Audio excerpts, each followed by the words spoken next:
Hi, everybody. I'm John Horn. I'm joining you from KPCC, where I host The Frame. And you're here with us today for our conversation, Half Hour with Dick Johnson is Dead, and the film's maker, Kirsten Johnson. Kirsten, welcome. Hi, I'm so happy to see you again, John.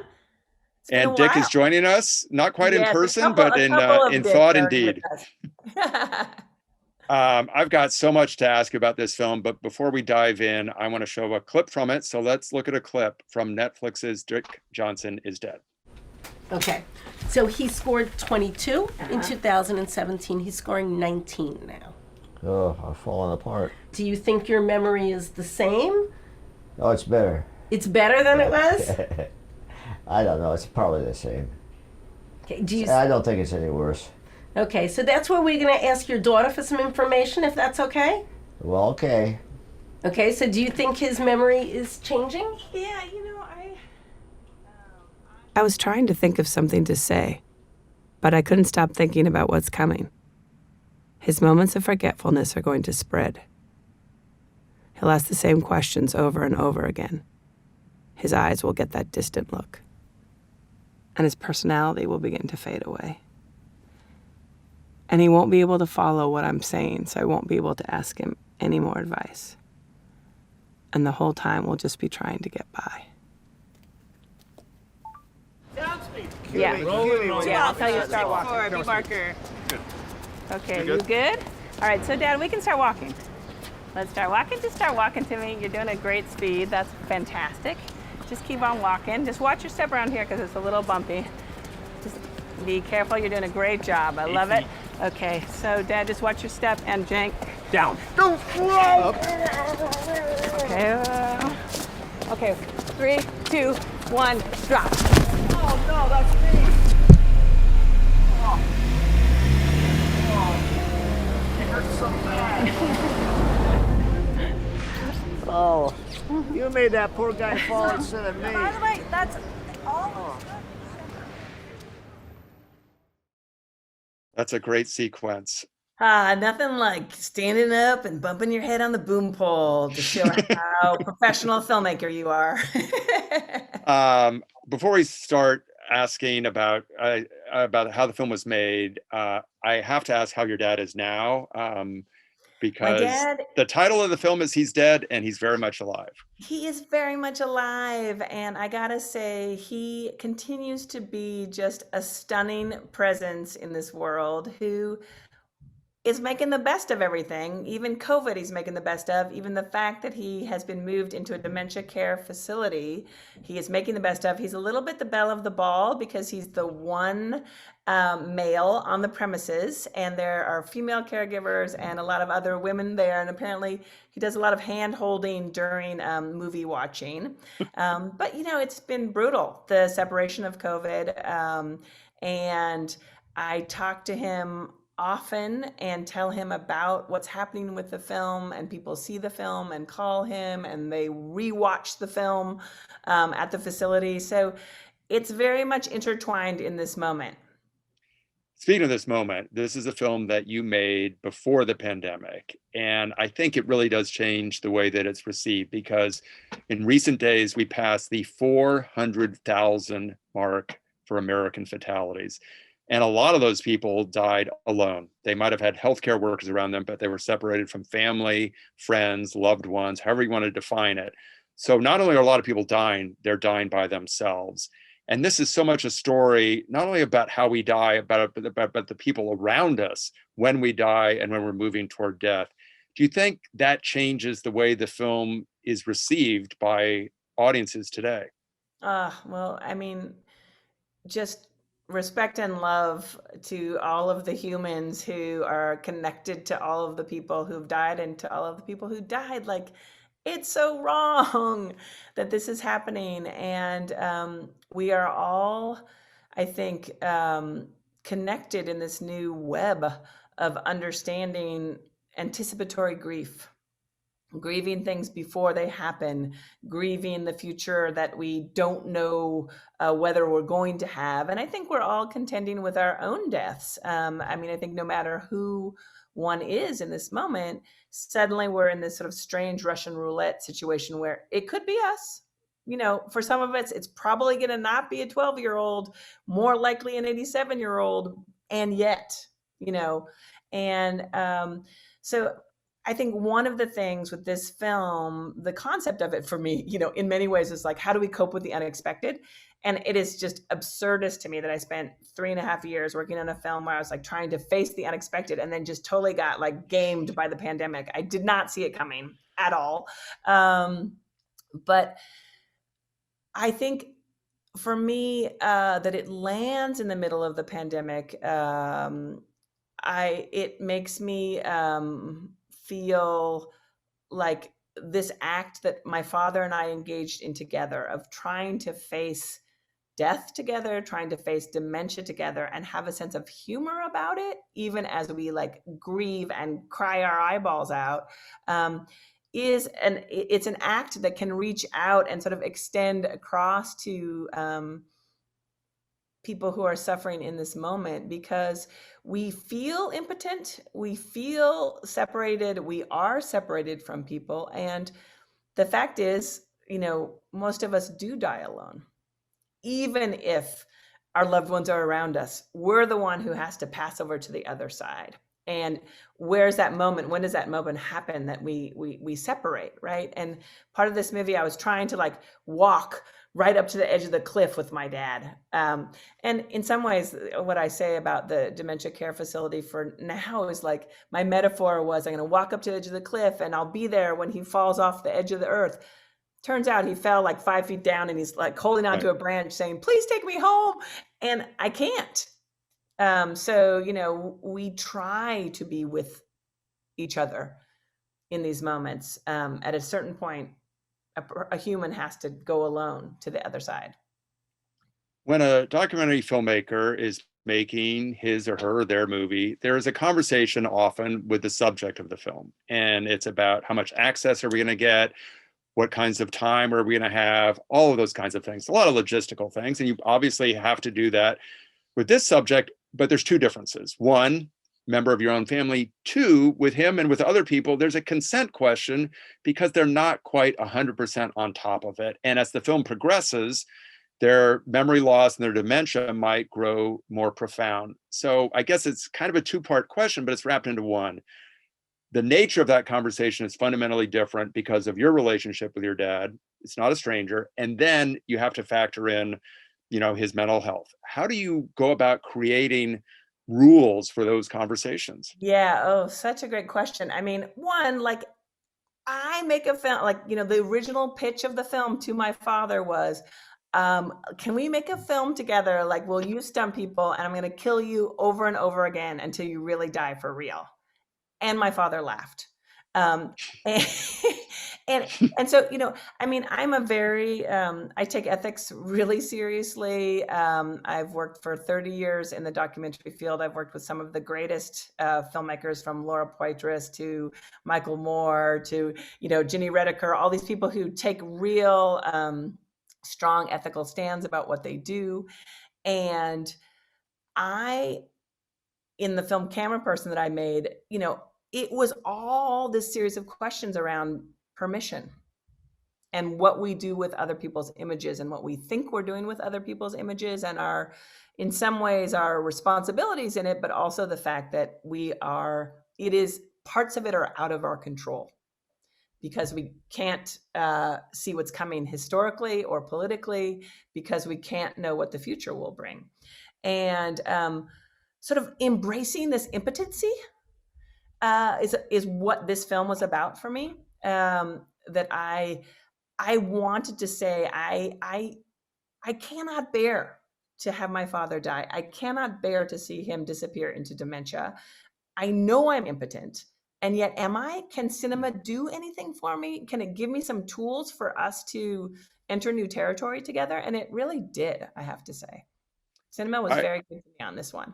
I talked to you in 2016 around Camera Person. I want to read back something you said. I asked a question about the relationship between filmmaker and subject, and here's what you said. It's always shifting because a person who is being filmed finds themselves revealing things that they didn't expect to reveal.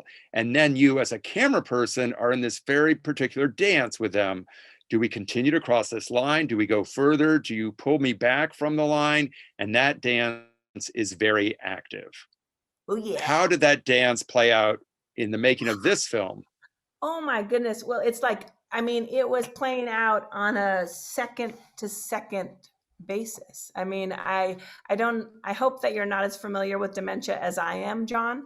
I don't know if you are or you aren't, but dementia is crazy, and it, loops and repeats itself and shifts its status and goes from I'm perfectly lucid, we're having an amazing conversation, to I'm capable of jumping, off the sidewalk and getting hit by a car. Like, the same lucid person is not lucid at all, which has happened with my dad. And that was a moment that, reminded me of a moment that I had with my 2-year-old twins, where I was out at a restaurant and we were up on a sort of a balcony area, and they went through the little fence and down, and they both started running in opposite directions towards oncoming traffic.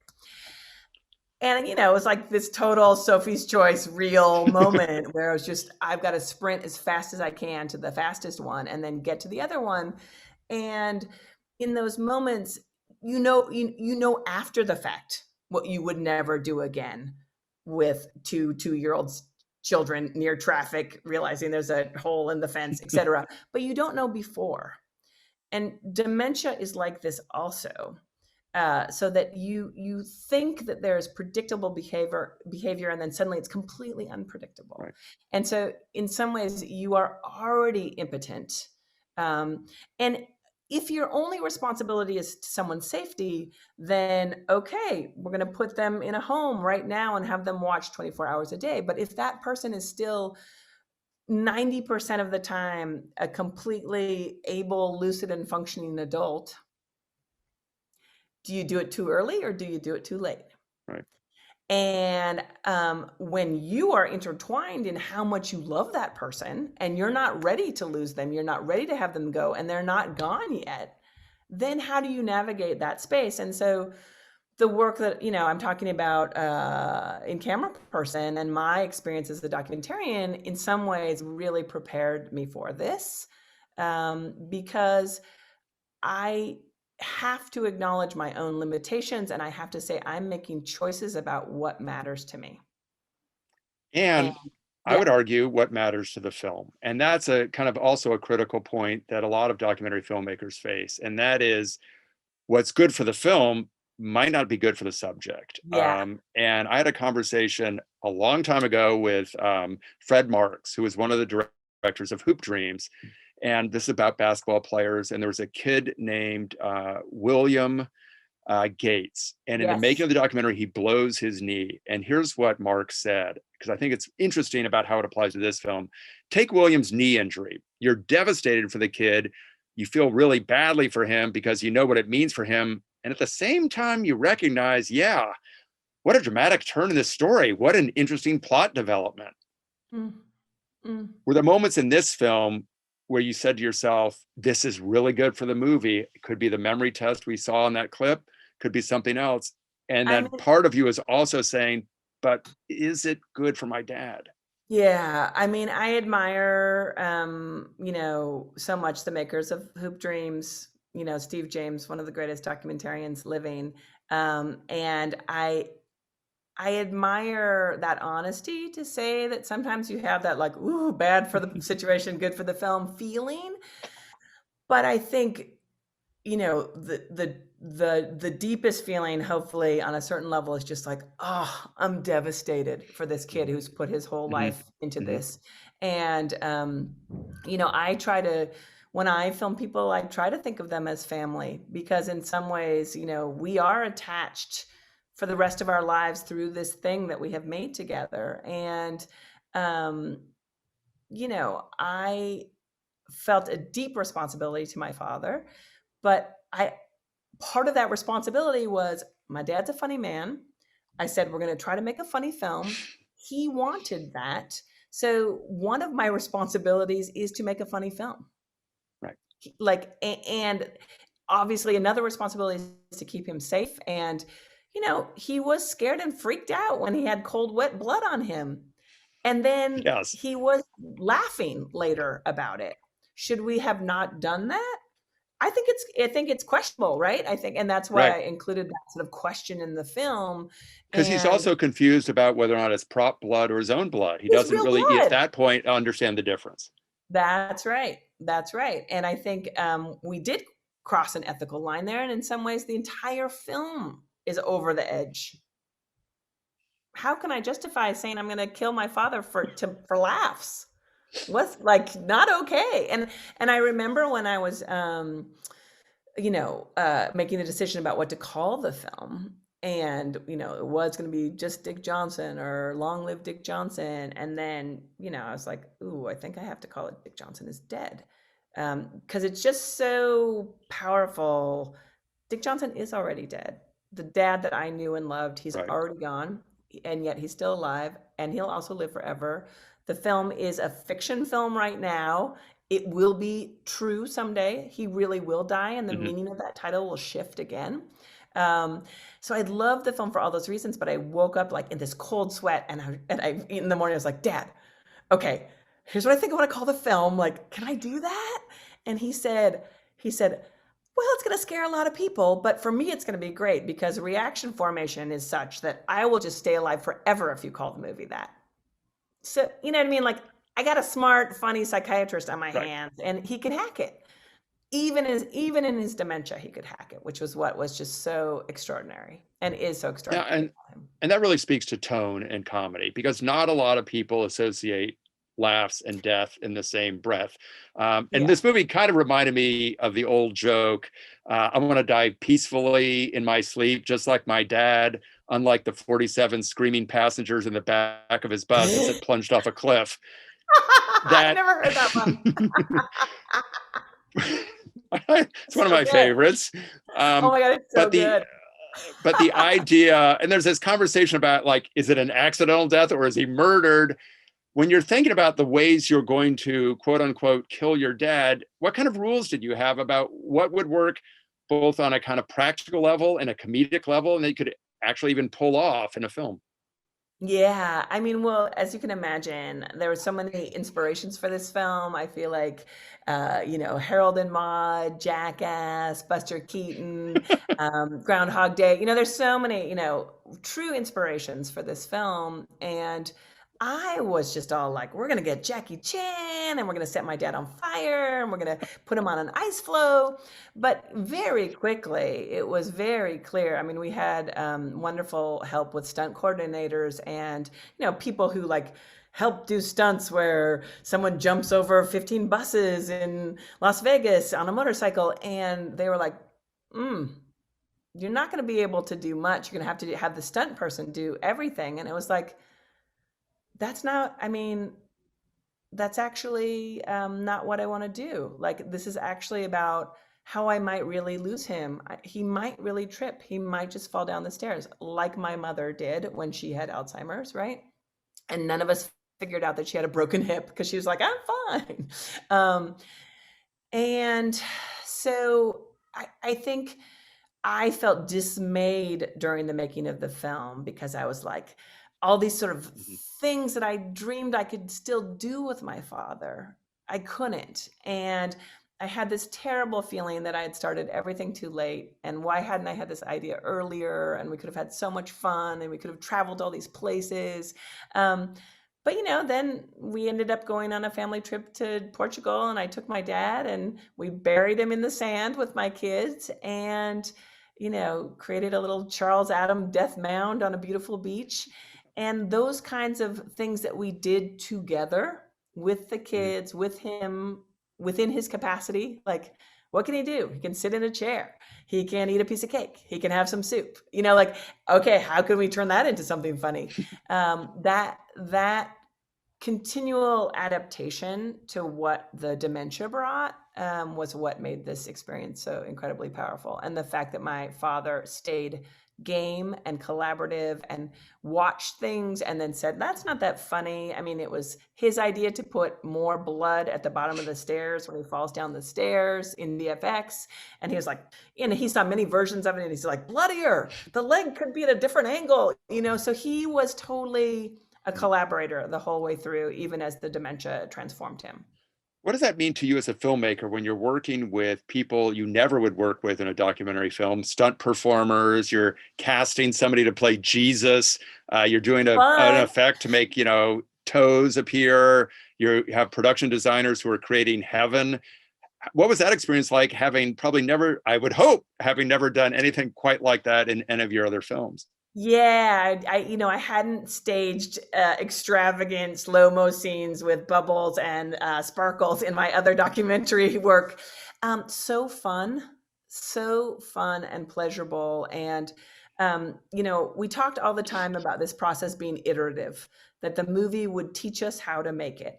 And I think it's so interesting in the ways that it did. And so we had this amazing set of producers, Katie Chevigny, Marilyn Ness, Maureen Ryan, and they, with Nels Bangerter, who was the editor who we brought on really early, we'd have all these conversations. And at a certain point, they kept saying, like, you don't need to kill your dad anymore. Why are you killing him? Like, we got to do something nice for him. And hence the idea of heaven was born. And then out of that, we realized, oh, wait, who can be in heaven? Only dead people. I want my mom there, so we need a mask for her, right? And I don't want an actor to play my mom. So then it was like, ooh, what other people could be there? And then we were pulling on Saul Steinberg, and Max Ernst references and coming up with these fabulous. Farrah Fawcett, I think, is in heaven. Farrah Fawcett's there. But, it's just like tapping into, I've always loved collage. As a form, and to say, like, oh, we're creating a live collage. How fun is that? And then the slow-mo idea came out of responding to Dad's dementia, realizing he wouldn't last more than a minute without repeating. So then could we expand that minute and enter time? And once we realized we could do that, well then, okay, cool, feathers float in slow-mo in a different way.